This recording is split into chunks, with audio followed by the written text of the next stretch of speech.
tema kita hari ini sangat menantang.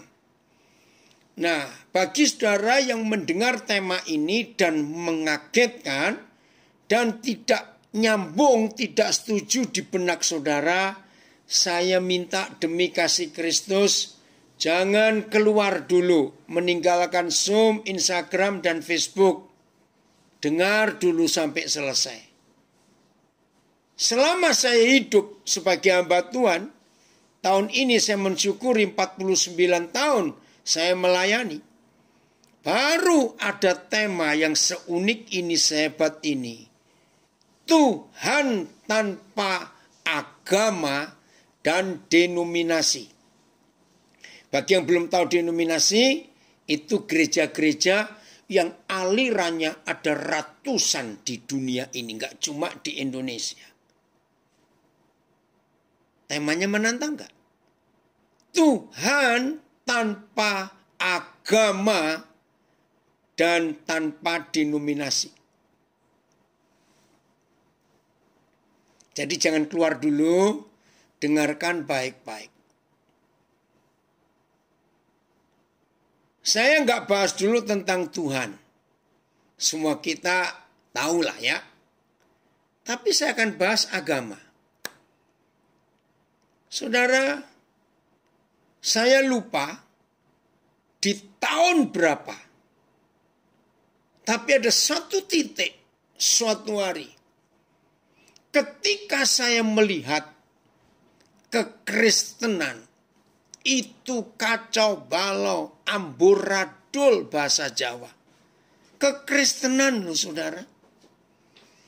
Sampai saya berkata, Tuhan kenapa engkau sabar? Kenapa engkau diam?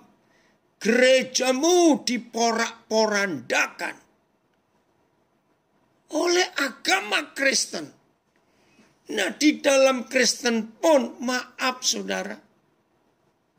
Sampai hari ini tidak sedikit orang Katolik maaf loh.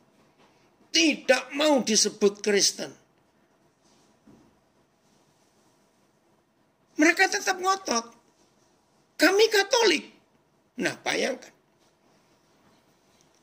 Begitu pula yang aliran Protestan. Ditanya Protestan yang mana? Protestan yang Armenia? Protestan yang Calvin? Protestan yang Reformed? Protestan yang ini?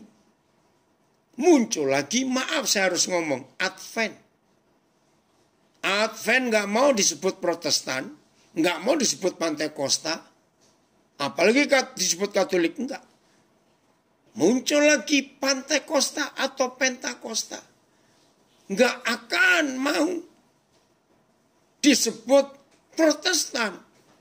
Apalagi disebut Katolik. Nah ini loh saudara. Terus saya itu bingung. Ini terus mau bagaimana? Saya terlibat banyak dalam dunia penginjilan, dunia misi. Dan itu panggilan saya. Maka itu sampai hari ini saya tidak pernah mendirikan gereja yang denominasi. Karena saya tetap ada di ladang misi. Capek saudara. Setiap kali ada orang yang baru mengenal Tuhan Yesus. Baru dengar Injil. Lalu mulai mengambil keputusan. Pertanyaannya itu yang menyedihkan dan menyakitkan hati Tuhan Yesus. Apa? Begitu ada orang baru mau percaya Tuhan Yesus, maka muncul pertanyaan ini. Jadi kalau saya sudah percaya Tuhan Yesus, saya masuk gereja mana? Bayangkan. Itu agama.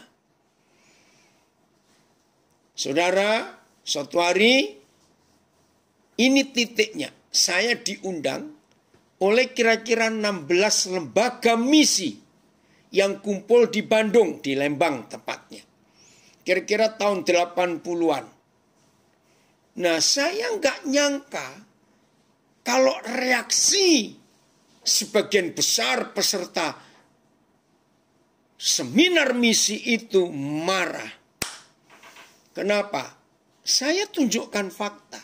Ya, coba saudara dengarkan dulu. Roh Kudus tolong supaya saya nggak salah bicara, karena topik ini sangat membuat panas kuping. Tuhan tanpa agama dan denominasi. Tapi kami mau rendah hati. Ajari kami Roh Kudus. Ajari kami Bapa mengerti hatimu dalam nama Yesus. Nah saya itu sampaikan begini. Terima kasih nak, anak saya dari Pontianak mendorong saya. Semangat, saya akan tetap semangat. Saya bilang, dengarkan baik-baik ya. Yang belum pernah dengar supaya dengar hari ini. Itu tahun 80-an, pertengahan kira-kira. 16 lembaga misi kumpul di Lembang. Saya salah satu pembicaranya. Saya ingat waktu itu ada Pak Insinyur Herlianto dari Bandung juga. Ya, ada berapa tokoh dari berapa gereja. Ya, nah saya bilang begini di bagian saya. Saudara, kita boleh bicara teori misi, teori penginjilan. Pakai metode 4 hukum rohani. Pakai metode ilustrasi jembatan. Kita boleh pakai pola. Waktu itu ada Lausanne. Ya, tahun 74. Itu seminar penginjilan dunia pertama kali di Lausanne. Di Switzerland. Tahun 74. Wih, itu pertama kali semua gereja Injili, lembaga Injili kumpul di dunia tahun 74. Maka itu disebut Lausanne Movement. Lalu berapa tahun kemudian di Manila, Filipina. Lalu tahun 2010 yang lalu di Johannesburg, Afrika Selatan. Saya nggak tahu setelah itu di mana. Saudara, saya bilang mau pakai teori apa saja. Begini loh masalahnya. Sebelum dunia diyakinkan. Ya, ini hal penting. Sebelum dunia diyakinkan bahwa Tuhan Yesus itu bukan orang Kristen dan dia bukan pendiri agama Kristen, termasuk pendiri agama Katolik dan semuanya, maaf. Bicaralah penginjilan sampai berbusa mulut ini. Pakai teori apapun juga. Selama dunia masih menganggap Yesus itu beragama Kristen dan pendiri agama Kristen, maka Injil akan tetap terhalang. Saya harap saudara mengerti apa yang saya temukan dari Roh Kudus. Karena begitu kita menyebut nama Tuhan Yesus, dan harus. Nah kalau kita menginjil gak nyebut nama Yesus, nyebut nama siapa? Masa nyebut nama Muhammad, Buddha Gautama, atau Wisnu, maaf. Ya pasti nyebut nama Tuhan Yesus. Tapi pernahkah saudara sadar, begitu nama Yesus kita keluarkan dari mulut kita, untuk orang yang belum percaya dia, langsung tertutup. Oh Kristen ya. Oh Kristen ya. Langsung Injil tertolak. Saya sudah punya agama. Maaf, jangan ganggu saya. Nah, bagi saudara yang gak pernah bermisi atau menginjil, pasti sulit untuk menemukan fakta ini. Tapi saya yang terlibat di misi sejak tahun 72, nama ini, maaf, dalam tanda kutip ya jangan salah dengar. Membawa nama Yesus dalam misi, ternyata ini masalah. Sebab di dunia sudah terlanjur salah. Yesus itu agamanya agama Kristen, karena dia itu pendirinya agama Kristen. Maka itu tema ini luar biasa. Hamba Tuhan, anak saya ini Ricky Semen. Nak, Papa berterima kasih kamu menemukan tema ini. Tuhan tanpa agama dan denominasi. Dan itu seharusnya. Sama seperti kita yang sudah Kristen, maaf. Pasti gak akan segampang kita ditawari makanan. Kalau ada orang Buddha mau istilah saya nginjili kita, ya ngapain? Ada orang Islam mau nginjili kita istilahnya ya. Ya ngapain? Ada orang Hindu mau nginjili kita istilahnya. Ya ngapain? Saudara, itu sebabnya. Ya, dari Malang ada komen. Yesus harus dinetralkan. Setuju. Aduh, ini masalah terbesar.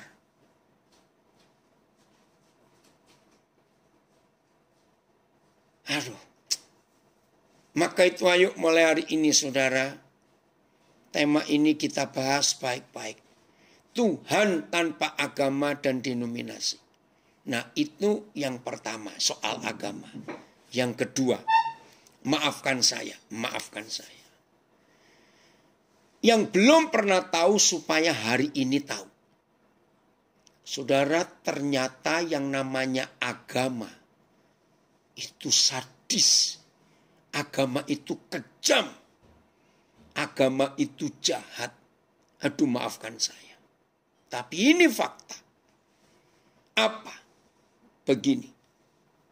Hanya dalam hukum agama ada orang membunuh orang lain dinyatakan tidak salah kalau orang itu beda agama dengan yang membunuh. Maaf. Semua agama. Masih ingat sejarah gereja? Siapa yang membunuh pengikut Luther? Maaf, ini fakta. Siapa yang pembunuh para pengikut Luther? Siapa yang membakar hidup-hidup saudara-saudara kita, penterjemah Alkitab ke dalam bahasa-bahasa masing-masing suku bangsa, dibakar hidup-hidup. Siapa yang membunuh? Yang belum tahu, cari sejarah. Siapa yang membunuh pengikut Anabaptis? Itu sejarah.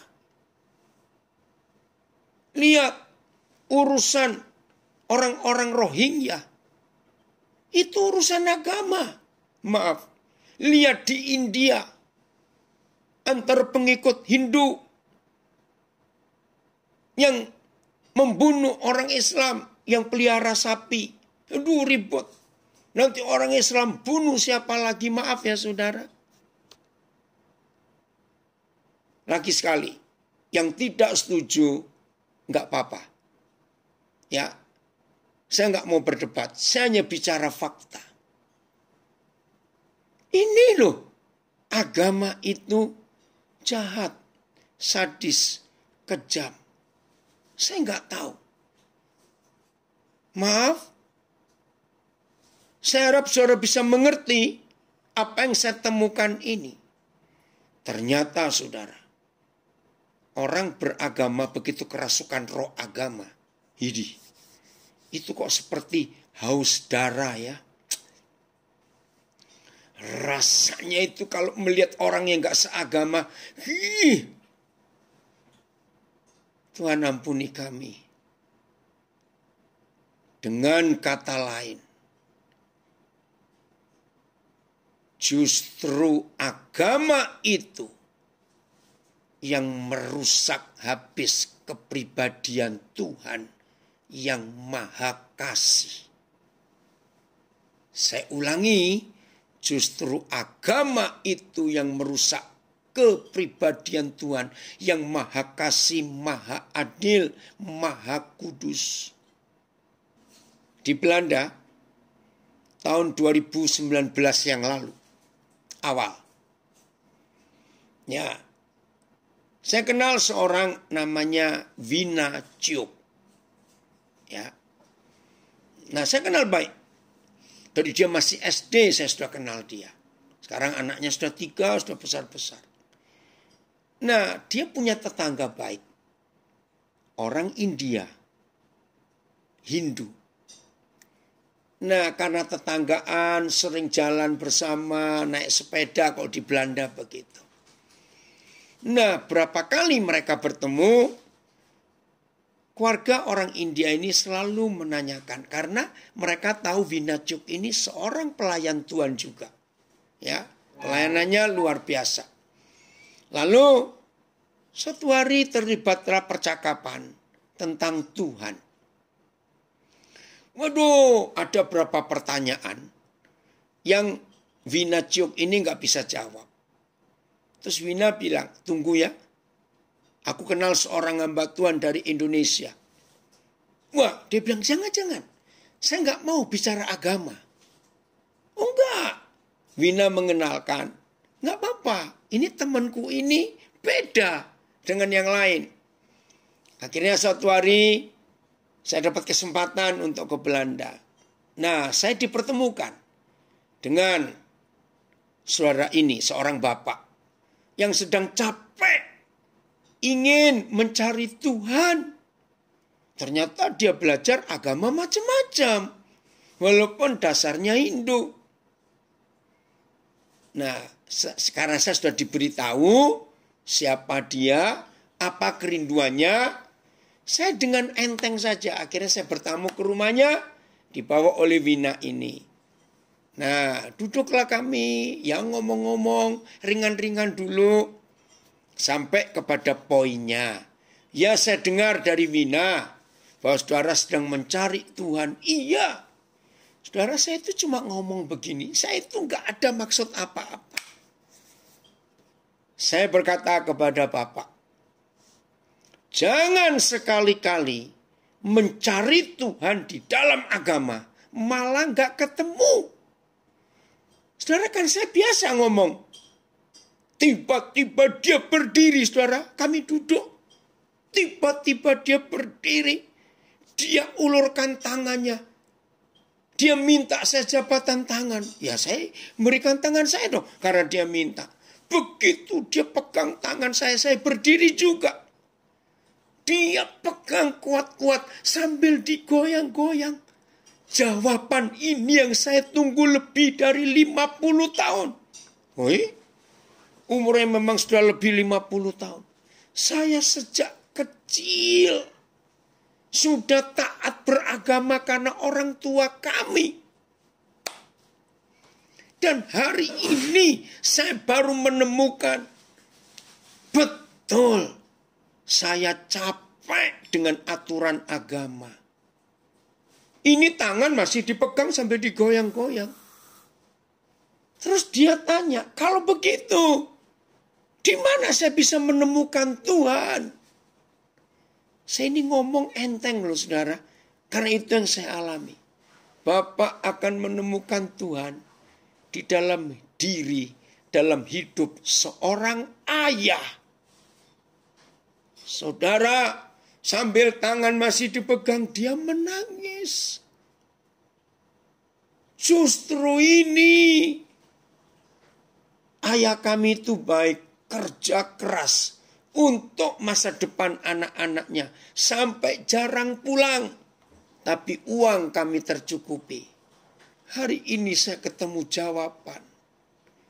Ternyata mencari Tuhan itu bukan dalam agama, tapi dalam hidup, dalam sosok, dalam pribadi Papa. Saya tidak tahu siapa yang nayangkan Alkitab. Coba kita lihat Yohanes 14 ayat 8. Aan bisa masuk kamu? Oh ya, terima kasih. Lihat berapa terjemahan sekaligus. Saudara baca semua. Yohanes 14 ayat 8. Ini luar biasa, saudara. Maka itu sampai di kalimat ini saya berkata, jawabannya Tuhan tidak butuh agama dan tidak butuh denominasi. Enggak perlu. Lihat ayat 8 Yohanes 14. Kata Filipus kepadanya, Tuhan, tunjukkanlah Bapa itu kepada kami. Itu sudah cukup bagi kami. AYT. Filipus berkata kepadanya, Tuhan, tunjukkanlah Bapa itu kepada kami. Dan itu sudah cukup bagi kami. terjemahan Lama. Maka kata Filipus kepadanya, ya Tuhan, tunjukkanlah Bapa itu kepada kami. Maka padalah itu bagi kami. Padahal itu cukup artinya. Maka Filipus berkata kepada Yesus, Tuhan, tunjukkan Bapa kepada kami supaya kami puas. Filipus berkata kepadanya, Tuhan, tunjukkanlah Bapa kepada kami dan itu cukup bagi kami. Kata Filipus kepadanya, ya junjungan, tunjukkanlah Sang Bapa itu kepada kami supaya hati kami puas. Filipus berkata kepada Yesus, Tuhan, tunjukkanlah Bapa kepada kami supaya puaslah hati kami. Ini ada komen dari Nabi Re. Saya ketemu Tuhan ketika Papa menjadikan saya anaknya. Puji Tuhan, bahasa Jawa. Filipus munjuk marang panjenengane. Gusti, kawula mugi sami paduka tedhai Sang Rama punika, supados kawula sami marem. Bahasa Jawa sami marem itu puas. Ada terjemahan yang lain? Oh, ini bahasa Jawa 2006. Filipus munjuk marang panjenengani, Gusti, kawula mugi sami paduka tedhai Sang Rama punika, supados kawula sami marem. Sama. Ada yang terjemahan lain? Coba saudara buka sambil saya menunggu. Ini ayat luar biasa. 94 bahasa Jawa, cobaan tadi. Sama ya? Oke. Baik, saya lanjutkan.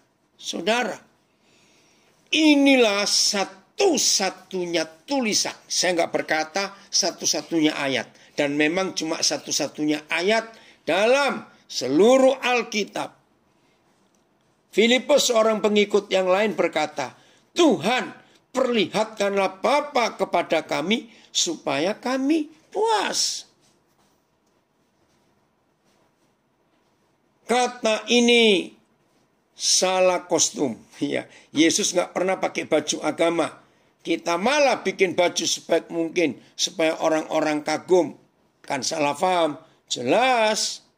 Ini dia. Ya maaf ya. Soleman di Papua sinyalnya. Ini ada yang dari Papua sinyalnya putus-putus. Ya. Memang sedih. Jelas ya saudara. Saya nggak tahu, coba saya lihat di Zoom. Ada terjemahan yang lain. Ya. The Passion. Philip spoke up. Filipus tiba-tiba ngomong, Lord, show us the Father. And that will be all that we need. Tuhan Yesus, tunjukkan Bapa itu. Maka itu sudah memenuhi semua yang kami inginkan, yang kami perlukan. Wih, itu terjemahan The Passion. Luar biasa. Guten Tag, Herr Junaidi. Ini saudara saya dari Jerman, gabung. Nah, saudara, begini. Sejarahnya saya menemukan ayat ini tuh begini. Saya lupa saudara tahun berapa itu ya. Tahun 80-an juga. Saya tuh kasihan lihat polisi-polisi. Kerjanya berat sekali. Nangkepin penjahat, nangkepin perampok, narkoba, pemabuk, penjudi. Begini ternyata idenya. Roh Kudus ingatkan saya. Daniel, kalau semua orang itu bisa berkata puas, cukup, kenyang, komplit, lengkap, utuh, terpenuhi, maka manusia itu nggak cari dosa lagi. Betul tidak? Terima kasih Sam. Yesus diagamakan, dikristenkan, orang sulit terima. Betul. Nah terus saya cari. Pasti di Alkitab ada sebuah tulisan yang memberitahu kapan seorang manusia bisa berkata cukup, puas, kenyang, lengkap, utuh. Ya, bahasa Inggrisnya banyak. Content, complete, enough, satisfy. Cari bahasa-bahasa yang lain. Betul, anak saya dari Makassar komen, kita mestinya malu sama yang tidak beragama. Kelakuan mereka lebih baik dari yang Kristen. Setuju. Nah, saya cari ayatnya mana? Bahwa manusia itu bisa menemukan rasa puas, cukup, kenyang, komplit, utuh, lengkap semuanya itu. Dapatlah Yohanes 14 ayat 8 tadi. Wih, saya kagum. Maka itu sejak 2014, ingat ya, ketika Jokowi pertama kali terpilih jadi presiden, sejak hari itu sampai hari ini, makin ketahuan orang-orang Indonesia ada beberapa yang mabuk agama. Lalu ada tulisan di sosial media berkata begini, mabuk alkohol masih lebih waras daripada yang mabuk agama. Saya percaya semua kita setuju dengan tulisan itu. Mabuk alkohol masih lebih waras daripada yang mabuk agama. Wih, ngeri sekali. Maka itu tema ini betul-betul. Ya yang gak setuju, ya orang-orang beragama sajalah, maaf. Tuhan gak perlu agama dan denominasi. Tuhan perlu kita, murid-muridnya, anak-anaknya, untuk menyatakan diri Bapa kepada kita. Puji Tuhan untuk itu. Maka itu mari mulai hari ini, ya, oke Andis, jangan lupa tanggal 1 ya. Maka itu mulai hari ini, mari kita menyatakan Bapa itu kepada dunia. Karena itu membuat dunia bisa berkata cukup, lengkap, kenyang, puas. Maka kalau dunia puas, nggak cari yang lain. Cukup itu saja. Wih, terima kasih Bapak untuk kebenaran ini. Sekarang saya tunjukkan. Maleakhi 4 ayat 6. Maleakhi 4 ayat 6. Pri, sudah lama ini Papi nggak dengar kamu dari Tulungagung. Puji Tuhan.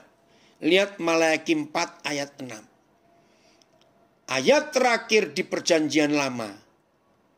Maka ia akan membuat hati bapak-bapak berbalik kepada anak-anaknya. Dan hati anak-anak kepada bapak-bapaknya. Supaya jangan aku datang memukul bumi sehingga musnah. Saudara, ini satu-satunya tulisan. Saya ulangi. Ini satu-satunya tulisan di seluruh dunia yang memberitahu manusia kapan dunia ini bisa musnah. Musnah loh.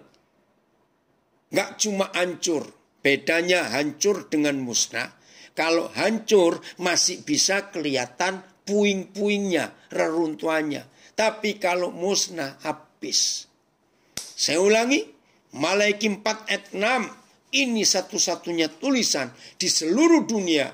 Kapan dunia ini musnah. Olin, guten Tag, Wikistir. Ya. Ayat. Lalu dia akan mengembalikan hati ayah kepada anak-anaknya. Dan hati anak-anak kepada ayahnya. Supaya aku tidak akan datang dan membinasakan bumi dengan kutukan. Aduh.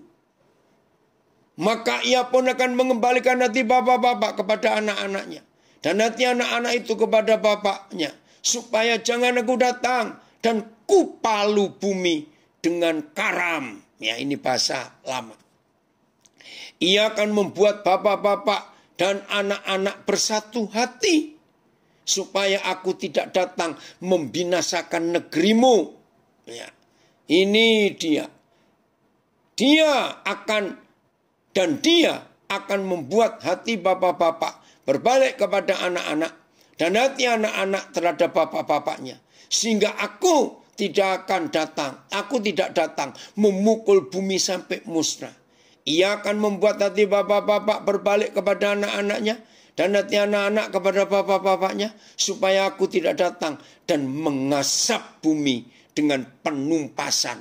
Wih. Saudara, ini firman Tuhan. Saya ulangi lagi.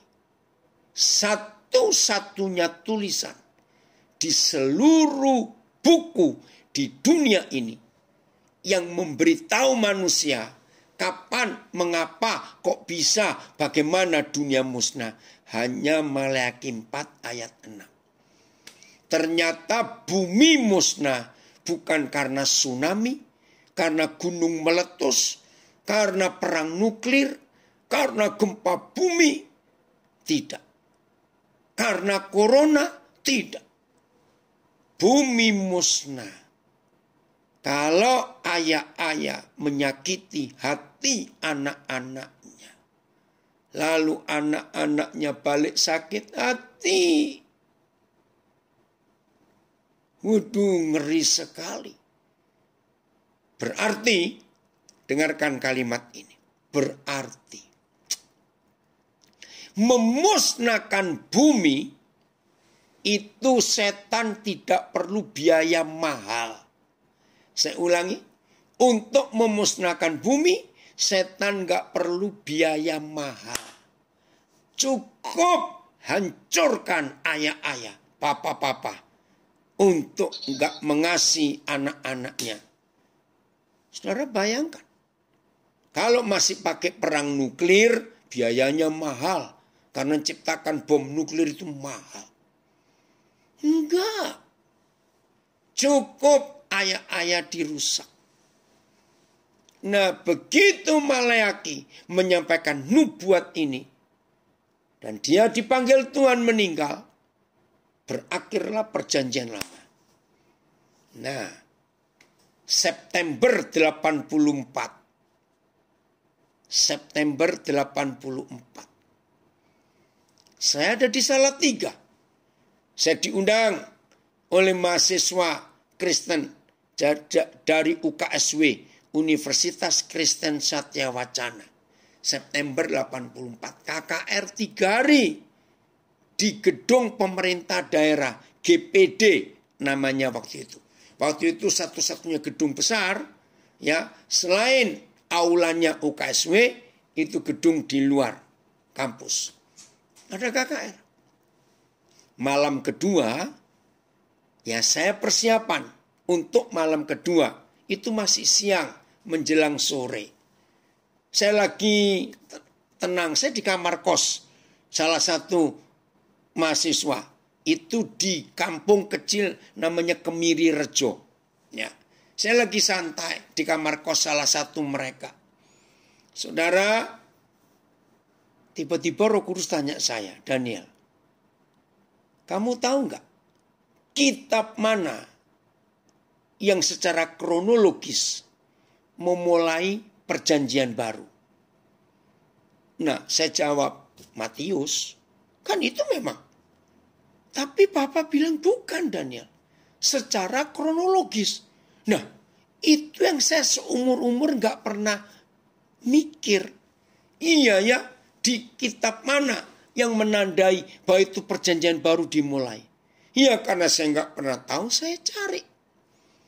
Saya baca dulu komen anak saya yang doktor ini. Maka siar, betul sekali. Agama dan denominasi hanya alat, bukan identitas kita. Identitas kita adalah anggota kerajaan surga, di mana Sang Raja Yesus Kristus yang penuh kasih dan kuasa datang ke dunia untuk memulihkan dan memberikan kerajaan tersebut bagi kita, supaya hidup kita dipulihkan dan berdampak bagi bangsa-bangsa.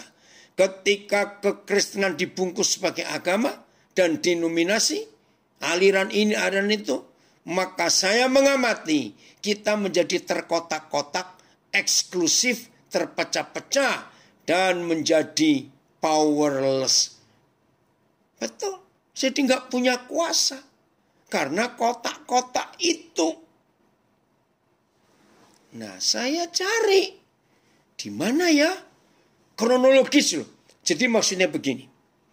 Orang Yahudi dengan orang Tiongkok itu sama. Mereka teliti dalam silsilah, ya. Orang Yahudi dan orang Tiongkok itu teliti dalam almanak. Tahu kata almanak itu bukan kalender, tapi susunan peristiwa. Sejarah Yahudi dan sejarah Tiongkok itu sama tua di dunia. Bayangkan. Hanya ada 2 bangsa di dunia yang kalendernya itu sampai lebih dari 2500 tahun. Ya, dunia modern baru 2021. Tapi Tiongkok sudah hampir 2600. Penanggalan Tiongkok itu 2500 sekian, saya lupa. Kan baru Imlek bukan Februari yang lalu. Yang kedua, itu Yahudi. Kalau saudara buka kalender Yahudi, tahun ini sudah tahun 5000 sekian ratus. Nah, jadi kalender bangsa tertua ya Yahudi. Karena 5000 lebih. Mereka punya sejarah begitu panjang. Nah, orang Yahudi itu teliti dalam soal tanggal, tahun, bulan. Telitinya luar biasa. Ya. Nah, Maleaki itu nabi terakhir buat orang Yahudi. Nah, setelah Maleaki meninggal, tidak ada lagi, ya, saya ulangi, tidak ada lagi nabi yang berbicara, yang bernubuat di Israel. Saya baca komen dari Bandung. Bisa jadi penganiayaan yang akan terjadi bisa berdampak positif untuk membawa kesatuan yang sesungguhnya. Seperti kisah Jemaat Mula-Mula dan gereja bawah tanah di Tiongkok. Setuju. Oke. Begitu Maleaki mati, nggak ada nabi lagi, nggak ada hamba Tuhan yang dipakai. Saudara, terus mereka menunggu. Nah, Yahweh Tuhan bicara lagi setelah Maleaki meninggal. Itu lewat Gabriel yang tercatat di Lukas pasal 1. Terima kasih Frank. Ini anak saya menunjuk bahwa tahun Yahudi tahun 2020 kemarin 5781. Berarti nanti September 2021 kalender Yahudi mencapai 5782. Enggak ada bangsa setua itu di dunia. Nah, saudara, begitu Gabriel datang kepada Imam Zakaria yang hari itu sedang bertugas melakukan ibadah grafirat hari raya, kalau sekarang Yom Kippur bahasa Ibraninya. Gabriel datang memberitahukan bahwa istrimu yang mandul itu akan melahirkan anak laki dan nanti kamu beri nama Yohanes. Nah, Zakaria bingung, Yohanes itu nama apa? Karena Yohanes itu bukan nama Ibrani. Karena Zakaria nggak percaya, juga dia sudah tua, Elizabeth pun sudah tua, nggak mungkin hamil. Masih ingat? Terus dibuat bisu. Oke, begini cara orang Yahudi ngitung. Jadi, setelah Maleaki meninggal, sampai Imam Zakaria yang bertugas sebagai imam besar hari itu masuk ke ruangan Maha Kudus. Waktu itu masih ada, ya, bait Yahweh yang dibangun oleh Herodes masih ada di Yerusalem. Nah, orang Yahudi menghitung, saudara, dari Maleaki sampai ke Zakaria itu 400 tahun. Maka itu kalau saudara buka Alkitab saudara, ya, ini Alkitab saya ya, saudara lihat. Maleaki, ini kitab Maleaki, ya. Terus tutup kosong, ada satu lembar, ya, yang kosong, baru Injil Matius. Nah, saudara, ternyata satu lembar kosong ini jaraknya 400 tahun loh. Wih, luar biasa. Jadi dari Maleaki ke Imam Zakaria itu 400 tahun. Berarti selama 400 tahun, 4 abad, orang Yahudi nggak mendengar suara Nabi, suara Yahweh Tuhan. Mereka hidup bingung, nggak ada nubuat-nubuat lagi. Abed, Papa senang kamu gabung. Selamat ya untuk pernikahanmu. Ya, ini pemain Dinias film di Papua yang terkenal itu, Albert Vakdavet. Saudara, 400 tahun diam. Saudara tahu hasilnya. Jadi firman Yahweh yang terakhir sebelum diam itu adalah firman, buat hati bapak-bapak balik kepada anak-anaknya, supaya hati anak-anak mengasihi papanya lagi. Kalau tidak, aku pukul bumi sampai musnah. Wih, ngeri sekali. 400 tahun kemudian, setelah papa diam, ternyata firman yang pertama untuk memulai perjanjian baru itu firman yang sama 400 tahun sebelumnya. Maka itu mari kita buka Lukas 1 ayat 17. Saya minta yang di rumah, ya. Saya minta yang di rumah, saudara buka Alkitab Maleaki 4 ayat 6. Yang di Zoom, lihat Lukas 1:17. Oke, ini ada komen. Saya orang baru mengikuti Bapak. Dan saya orang yang kebingungan dengan agama. Dari Katolik pergi ke Protestan. Dari Protestan pergi ke Metodis. Dari Metodis ke Betani. Dan sekarang nggak mau pergi ke gereja. Puji Tuhan. Saya setuju. Saya nggak tahu ini siapa. Mudah-mudahan saya selalu bisa ngikutin khotbah Bapak. Bisa. Hampir tiap hari, rata-rata sehari sekali saya mengajar. Via Zoom, via Facebook, Instagram. Oh Tuhan tolong, saya nggak tahu ini Bapak atau Ibu ini ya. Nanti boleh kontak saya. Ada nomor saya. Tolong di Facebook berikan nomor HP Papa. Untuk WA juga. Ini ada orang kebingungan. Puji Tuhan. Jangan cari Tuhan di agama. Jangan cari Tuhan di denominasi. Temukan Tuhan dalam hidup kita sehari-hari. Ada Dia di situ. Nah saudara, Lukas 1:17. Ini membuat saya. Dan ya, anakmu nanti Zakaria, yang namanya Yohanes itu, akan berjalan mendahului Yahweh dalam roh dan kuasa Elia. Untuk membuat hati bapak-bapak berbalik kepada anak-anaknya. Dan hati orang-orang durhaka kepada pikiran orang-orang benar. Dan dengan demikian menyiapkan bagi Yahweh suatu umat yang layak baginya. Sama.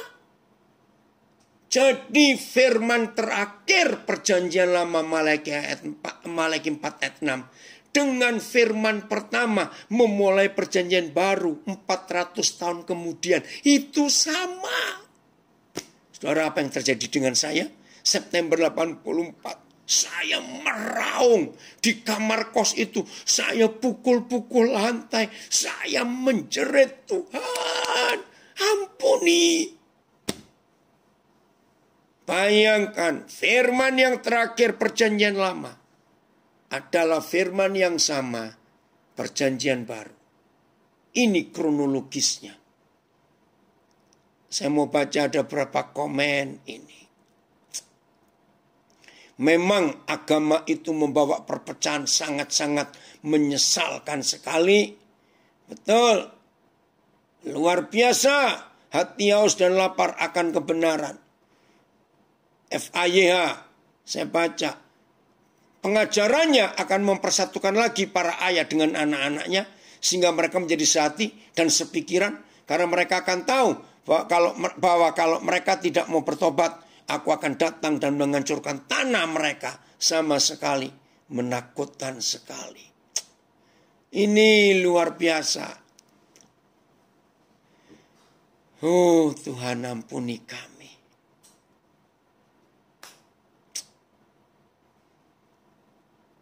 Ini ada dosen dari UNIPA, Universitas Papua. Betul, hari ini aja saya sudah ikuti 3 kali ibadah ini. Hari ini saya ngajar 3 kali di Zoom. Ya. Ini ibadah tanpa persembahan. Ini efek positif dari COVID-19. Dan akan tetap berlangsung saat COVID ini berlalu. Betul. Jadi dengan COVID ini nggak ada denominasi, nggak ada agama. Karena gereja kan tutup semua. Maaf. Terima kasih anak saya ini, Kristia Juliawan, dosen UNIPA, Manokwari. Betul. Betul, Kris. Nggak ada persembahan. Nggak ada apa liturgi, tata cara. Nggak ada. Luar biasa Tuhan kita. Saudara, sejak September 84 sampai hari ini dan akan sampai seterusnya. Saya nggak akan sibuk dengan agama, saya nggak akan sibuk dengan denominasi. Saya akan sibuk dengan menyatakan Bapa yang satu itu kepada dunia. Itu yang sudah ditayangkan ya, yang tadi tanya. Bagaimana dengan ibu, Pak Daniel? Ini ada yang tanya. Apakah tidak berperan? Oh, berperan. Sebab Bapak itu kepala. Kalau kepala doang nggak punya tubuh, menakutkan. Tapi dalam pernikahan, ya ini istilah ya. Saya pesan kepada saudara, kalau punya anak perempuan, intermezzo, jangan serius nanggapi. Supaya yang bertanya ini terjawab dengan mudah. Bagaimana dengan ibu? Apakah tidak berperan? Maaf, begini ilustrasinya. Ya, ini hukum internasional. Kalau punya anak perempuan, jangan sibuk cari nama yang bagus-bagus. Loh, kok bisa? Sebab kalau dia sudah menikah, nama bagusnya habis, disebut nyonya siapa? Ibu siapa? Betul tidak? Nah, ini intermezzo. Jadi kalau ada anak perempuan, namanya Yohana Priscilla Angelika, siapa gitu misalnya. Begitu menikah dengan seorang suami, namanya Joko Gundul. Maka nama Yohana Priscilla Angelina siapa? Sudah habis, disebut nyonya Joko Gundul.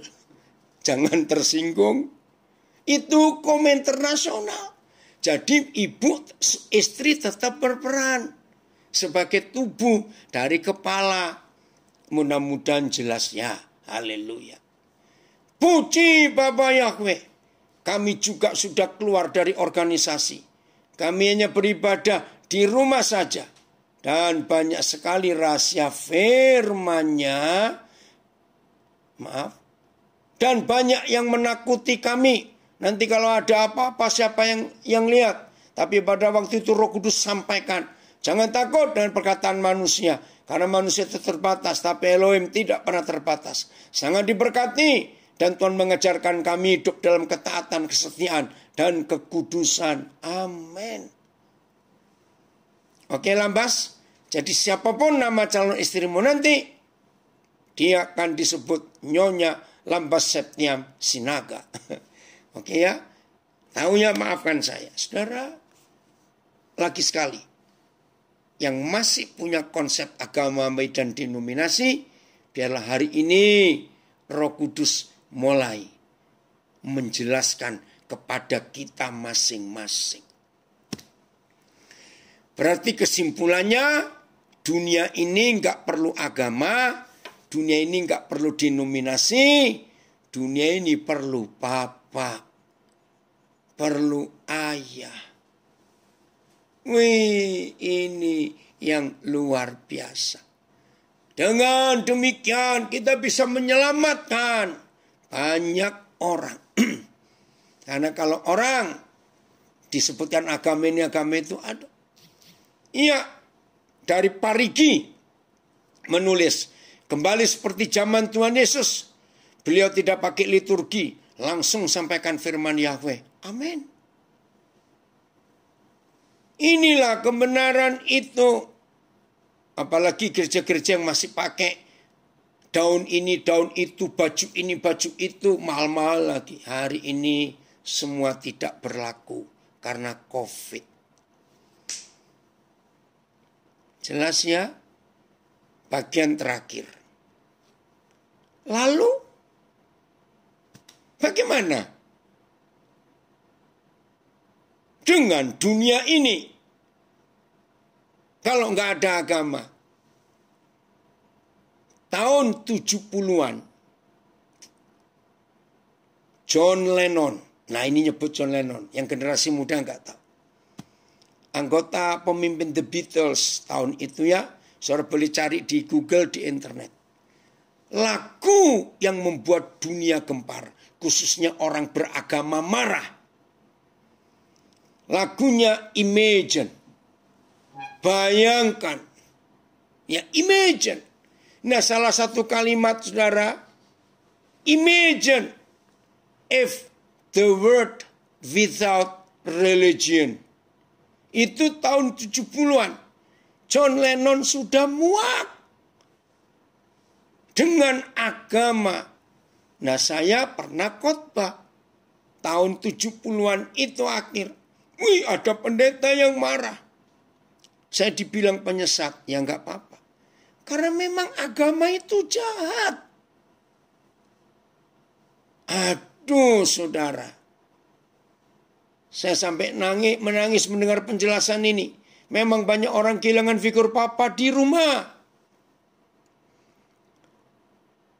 Baik yang keluarganya utuh, apalagi yang keluarganya bercerai, saya sangat setuju. Kita harus menyatakan kasih papa kepada banyak orang. Terima kasih Frank. Ini lagunya. Imagine there is no countries. It isn't hard to do. Nothing to kill or die for. And no religion to imagine all the people living life in peace. Terima kasih. Ada yang menyimpulkan di Facebook kesimpulannya. Ambil suara, saya bacakan aja ya. Ambil suara, bagaimana kalau agama Kristen dibubarkan?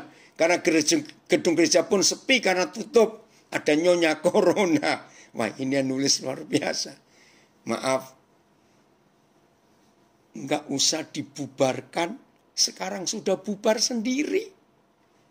Maaf. Hey Ricky stop. Saudara, ini fakta. Lalu apa yang kita harus nyatakan kepada dunia? Kasih. Kasih. Nggak apa-apa. Ada yang ibadah di rumah diberi gelar sesat. Nggak apa-apa. Di mata Tuhan nggak sesat. Kita ini komunitas. Kita ini keluarga. Wih, terima kasih Papa. Jadi, kita harus menyatakan Bapak itu kepada dunia. Maka dunia akan puas. Dunia akan cukup, dunia akan kenyang, dunia akan lengkap, dunia akan utuh. Maka dunia akan pulih. Ada yang komen di Facebook. Berarti kita sedang tersesat di jalan yang benar. Wah ini kalimat bagus. Tolong Ricky catat. Kita sedang tersesat di jalan yang benar. Wih luar biasa. Hari ini ada komen dari Nabire. Hari ini saya ketemu misi Tuhan untuk saya hari ini. Mengembalikan hati saya kepada anak-anak dan hati anak-anak kepada saya. Puji Tuhan. Karena itu memang yang Tuhan inginkan atas kehidupan kita. 2 ayat, lalu kita akan selesai. Oh, Tuhan Yesus itu baik, luar biasa. Bayangkan, Firaun saja. Firaun loh, raja hebat dari Mesir. Itu butuh papa.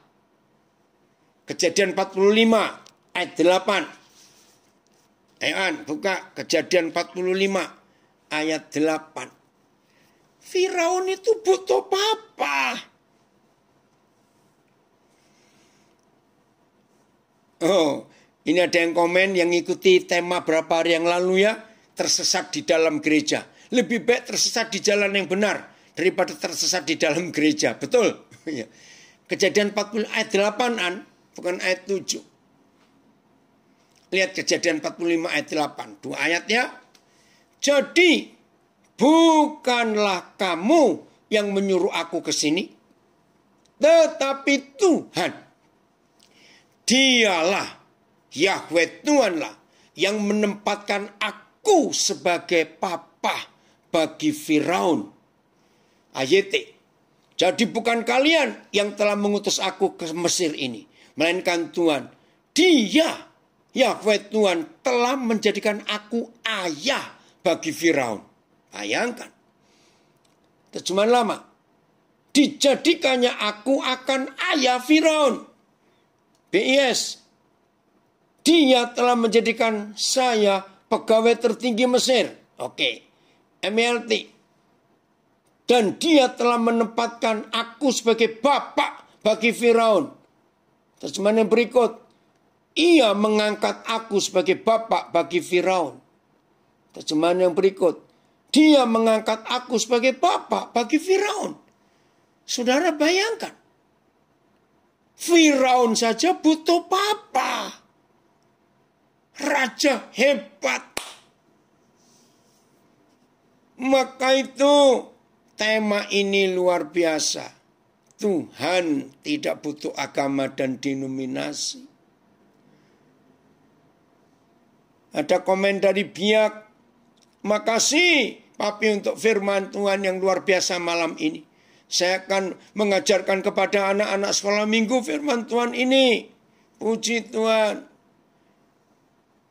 Puji Tuhan dari Langkat. Mulai awal saya bertobat. Nggak salah tempat. Saya mulai bertobat masuk dalam visi dan misi Papa di surga. Bukan di gereja. Jadi telinga saya senang mendengar pengajaran malam ini.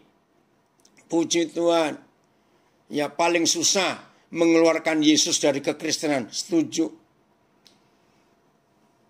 Terjemahan bahasa Jawa.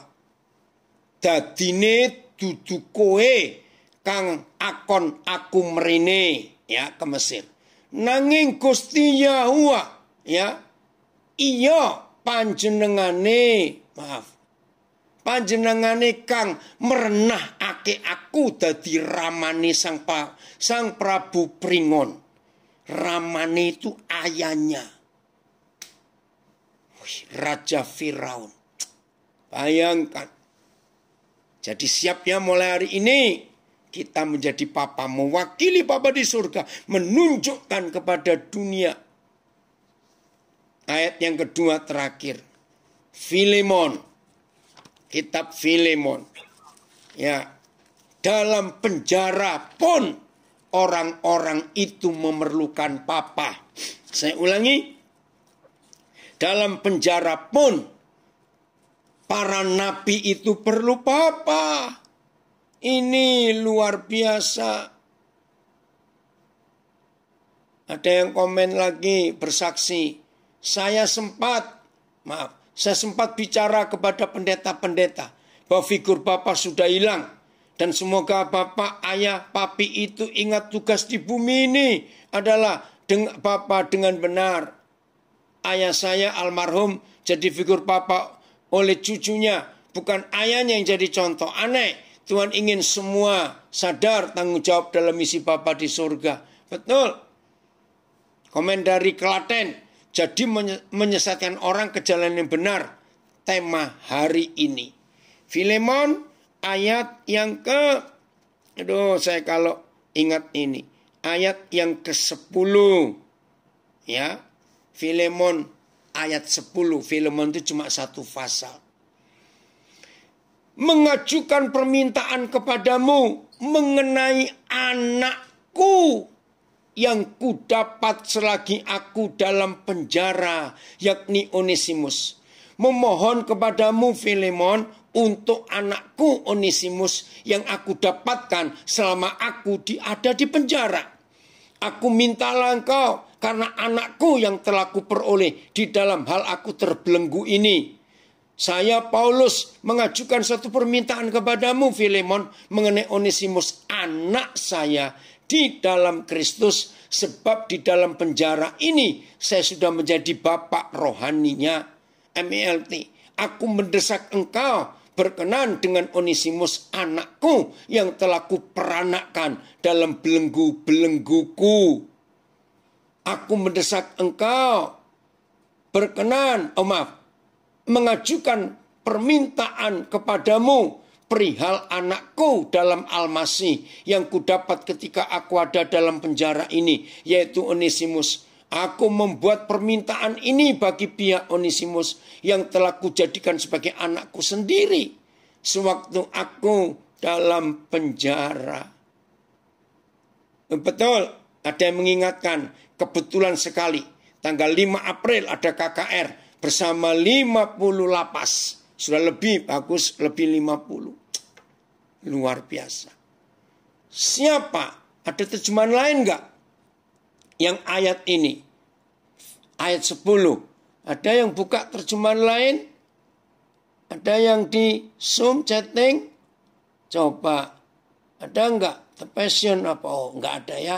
Baik. Lanjut, satu ayat lagi. Ayat 12. Ayat 12. Begitu sayangnya Paulus pada Onesimus, anak yang dilahirkan dari belenggu-belengguku. Wah, itu kata hebat. Dia kusuruh kembali kepadamu Filemon. Dia yaitu buah hatiku. Napi loh, narapidana, diangkat begitu tinggi, buah hatiku. Aku mengutus dia, buah hatiku, kembali kepadamu. Ia itu kusuruhkan kembali kepadamu, yaitu dia yang buah hatiku. Sekarang orang yang saya kasih itu, saya kirim kembali kepadamu. Yang telah aku kirim kembali, maka engkau terimalah dia. Dia inilah buah hatiku.